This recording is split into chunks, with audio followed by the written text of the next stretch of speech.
What's up, everybody? Welcome to the video. Chris Pennell here. We're going racing in Sin City this weekend for the South Point 400 at Las Vegas Motor Speedway. This will take place on Sunday, October 20th around 3 p.m. Eastern. And we'll be kicking off the round of 8 this weekend. I didn't really like last weekend's race for the Charlotte Roval, but we did get some nice drama after once we thought Alex Bowman got his way into the playoffs.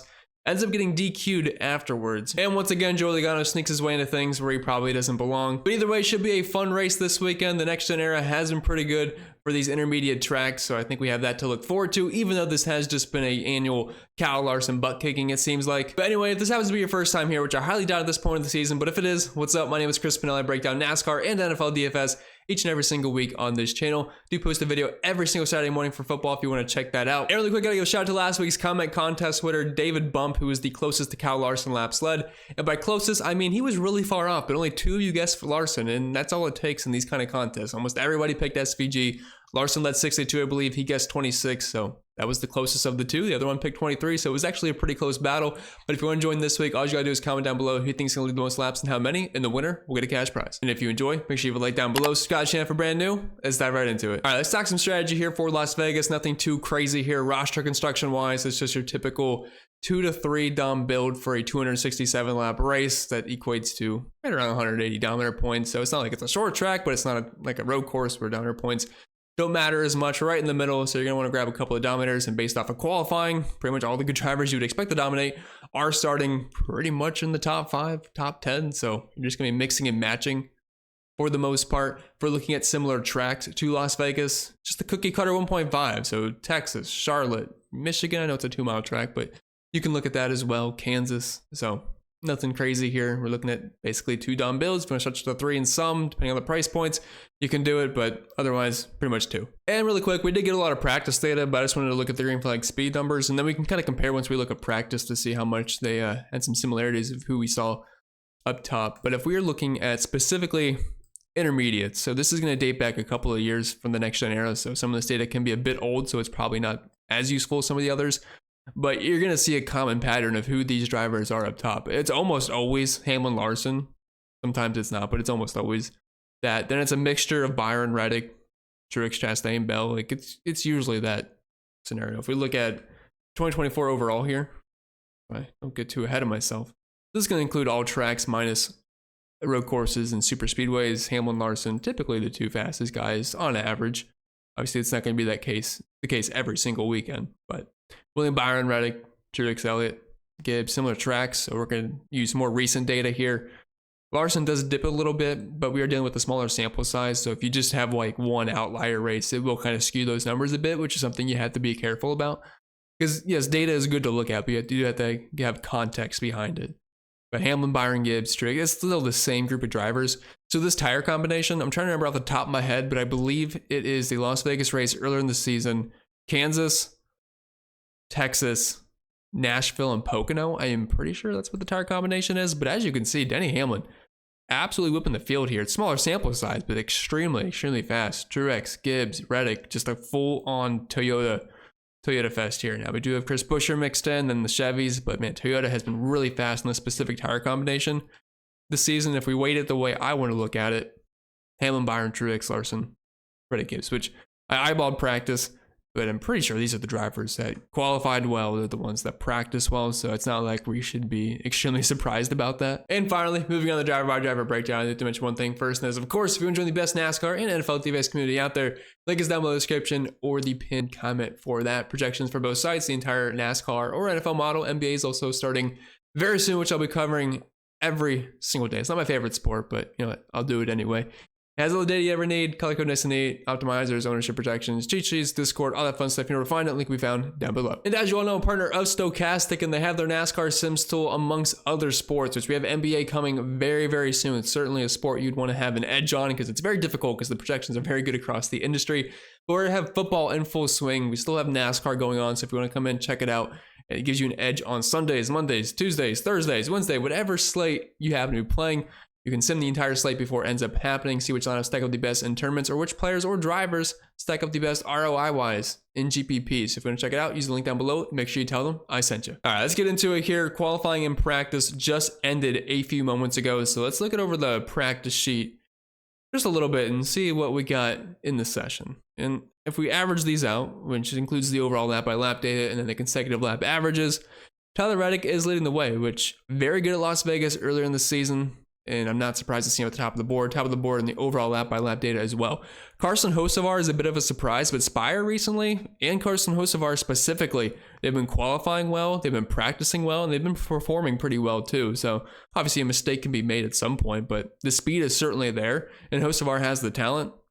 Truex up top, which, like I said, Toyota should bring a lot of speed. Ross Chastain, pretty sure the most recent winner of a 1.5 mile track. Kyle Larson, I mean, I'm not going to say it's a guarantee, but I would be very shocked at some point if we don't see him dominating. Elliott, Hamlin, just the big dogs here. There's a couple guys that probably performed slightly worse than you'd expect. Like William Byron's kind of down in the dumps here in the consecutive lap averages. And if we're looking at the overall lap by lap data, he is 13th, which is a little bit better, but it's a little disappointing to see out of him, but I don't think he's going to be bad during the race. Ends up qualifying well, so they shouldn't be too much of a concern. But let's head over here and we'll break it all down. So we'll start with the 5-figure range first. And we have Kyle Larson, a lot more expensive than the rest of the group here, $700 more. And I'll be honest, all of these guys, based on how they qualified, are going to come in as pretty similar plays. So instead of really just breaking it down too in depth, I'm just going to tell you right now, I'm going to have some pretty mixed exposures on these guys, pretty spread out. Now, my two favorites overall are going to be Kyle Larson and Denny Hamlin, just because how consistent they have been at these types of tracks. Larson, I would be very, very shocked if he does not dominate at some point in this race. So we have a 10-race sample size of Las Vegas Next Gen, and then similar tracks in 2024, which is what I'm looking at for this first data set. And as you can see, Kyle Larson leads the way in wins, leads the way in laps led, leads the way in fast laps. As the second most top fives, only behind William Byron. Like, the dude just absolutely crushes. And we also have a 30-race sample size for next-gen similar tracks, and nobody has more wins than Kyle Larson. No one has more dominant points than Kyle Larson. No reason not to like him here. And Denny Hamlin, as you can see, he is pretty much first or second in almost every single category. So those are going to be my two favorites. And the pivots off of that are going to be Tyler Reddick, Christopher Bell, William Byron. Pretty sure Christopher Bell was on the pole for this race last year. Want to say led roughly around 60 laps and finished well. And I think we could probably see something similar to that. Like, all these guys are very strong plays, but I'm going to tell you right now, there's not too much differentiating them. But Kyle Larson, Denny Hamlin are probably the guys I trust the most. Then Tyler Reddick, Bell, Byron in that second tier for me. But all these guys will have exposure in my lineups. And I hate to say that as just a cop out, but that's just going to be the way it is for this type of track. There's not much separating these drivers. And if you're looking at practice, they were kind of across the board.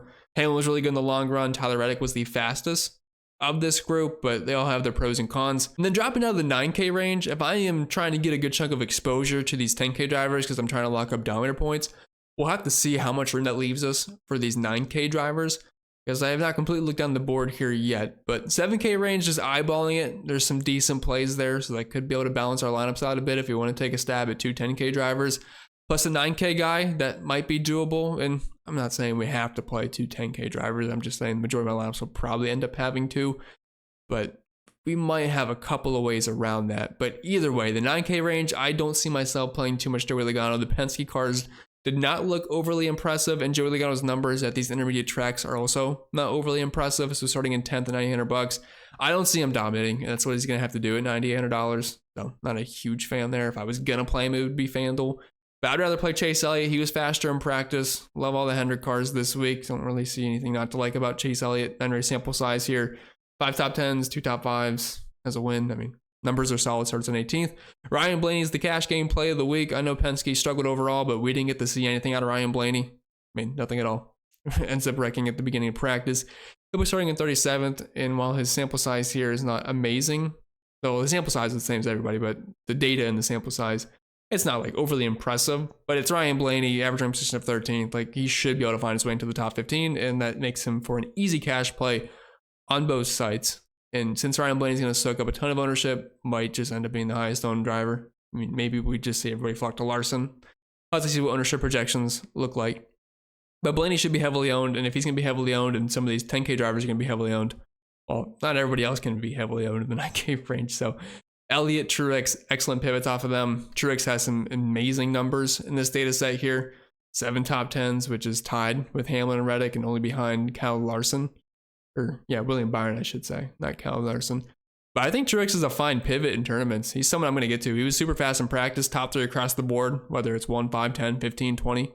25 lap runs in practice. So I think Truex is a really good pivot off of Blaney in tournaments. You can play them both together, but he would be a direct pivot off of Blaney.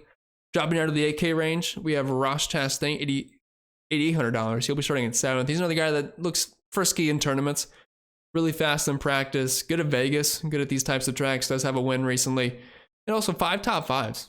And this sample size, that's pretty good. That's tied with Kyle Larson. That's only behind William Byron, better than Brad Keselowski. Like, Ross Chastain should not be ignored in tournaments. On FanDuel, I feel like recently he's been in that 7 to 8K range. He's now up to $9,000, but I still think he's playable in tournaments.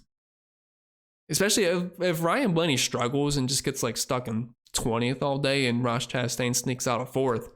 I mean, that can definitely make a difference in tournaments for sure. Obviously, the floor is a lot lower. Kyle Busch starting at 20th. Like, he's fine. He has pretty similar numbers to Ross Chastain in the sample. It just wasn't as quick in practice. I think he'll be a 10th to 15th place car, probably. I don't think we'll see too much more upside of that. Like, he's playable for sure, $8,500. I'd rather play him over the likes of Joey Logano, personally. You can save over $1,000 on that. Ty Gibbs, it's a lot of similar plays. Like, Ty Gibbs is pretty much the same exact play as Ross Chastain for me. Both were pretty fast in practice. I mean, Gibbs in a JGR car at that price point. I mean, that's playable for sure. Like him on FanDuel at $8,500 as well, since FanDuel can be very finishing position skewed. And starting in 8th, it puts him in a range where he doesn't offer a ton of PD, but he's $2,000 cheaper than Kyle Busch. Like, I'll probably end up with a lot more Ty Gibbs than Kyle Busch over on FanDuel if I had to guess. Alex Bowman, $8,100. He's starting in 3rd. Gonna be tough for me to get there. Knocked out of the playoffs. I don't think he's gonna suck by any means, but I mean, starting in 3rd, that's tough. I don't see him getting up front and dominating. Probably just ends up fading back, being like an 8th to 12th place car, which for real life that's okay, but that's not gonna do it in DFS this weekend. Especially when you look at the 7K range, we have Brad Keselowski, Chris Buescher. I mean, these guys are pretty solid at these intermediate tracks. With this sample size, the average finish of 11th for Brad Keselowski, finish of 15th for Chris Buescher. 4 top 5s for Brad Keselowski. Nearly 50% of the time he's been finishing inside the top 10. These are fine, just lineup balancing plays.